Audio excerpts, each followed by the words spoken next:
Hello darling, I'm Sarah with Ladybird Poppy, and I've had my business for 5 years now.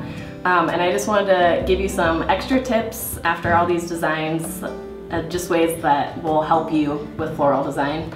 So first, we had talked about just the different size vase, and a lot of people end up having wider mouth vases or taller vases. But with a smaller $10 bouquet, you're not really gonna get a whole, you'll probably end up getting like 3 to 5 flowers total.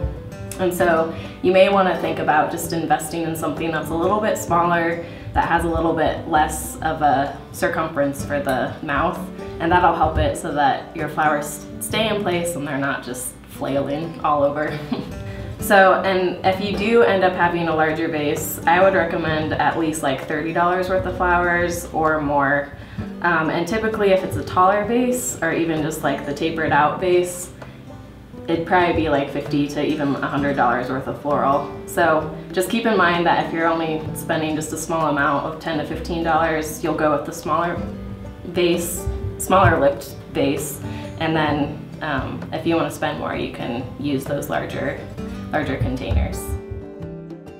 Another tip that we had talked about is that you always want to give your stems a fresh angle cut. So you always want to just cut it diagonally with the knife or the shears, and then just be sure that you cut the flowers and stick it in water right away.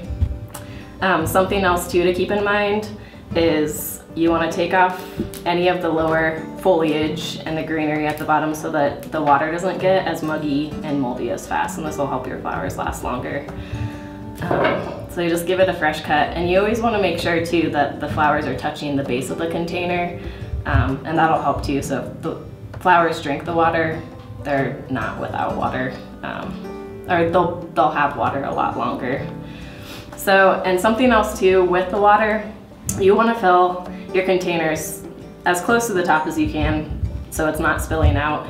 And especially in clear vases, you want to switch the water out every 2 to 3 days. It kind of depends on the stems and what all you have in the flowers or in the vases.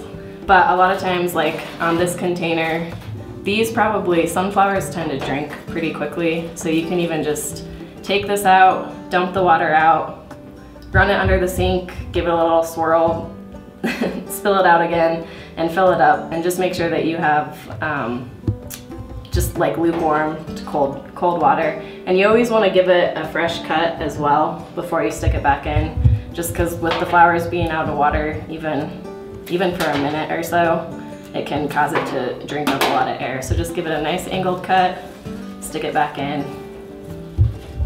and there you go. Okay, so now another tip that I'm gonna give you, a lot of times designing into like lower, squattier vases, when you're first designing, it can be pretty frustrating of trying to get everything to stand and just like hold up properly. So just keep in mind too, sometimes putting in like your greenery and foliage and stuff, or even just like the base focal flower to fill it out, that will kind of give it more of a grid and support system, and then you can stick the other flowers in on top of that.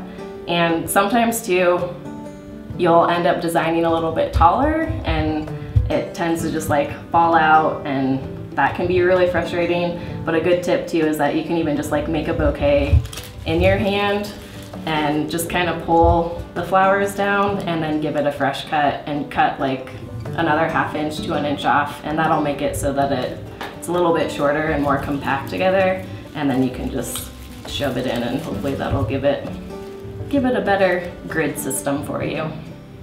So, and another tip of just where do I even buy these flowers at?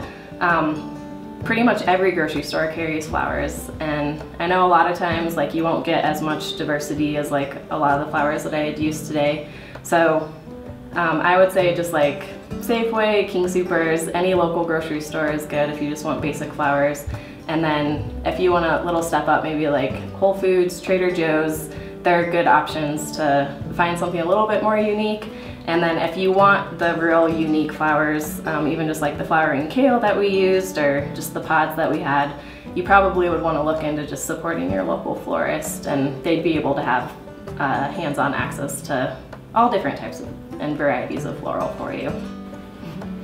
And then a last tip that we can talk about too is just the different varieties and colors and styles of flowers.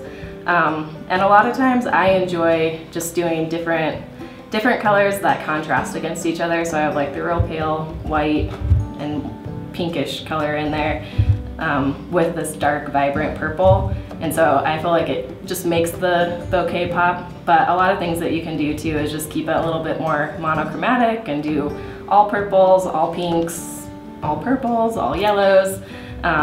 But just kind of depending on like the mood and the feeling that you're going for, you can add different colors and texture too to make it pop. So thank you guys so much for tuning in and listening. I hope that this was a good experience for you and just an awesome opportunity for you to learn some basic tools and just to kind of equip you more on floral design. If you do end up having any more questions, feel free to email us, and hopefully we can do more floral demos in the future.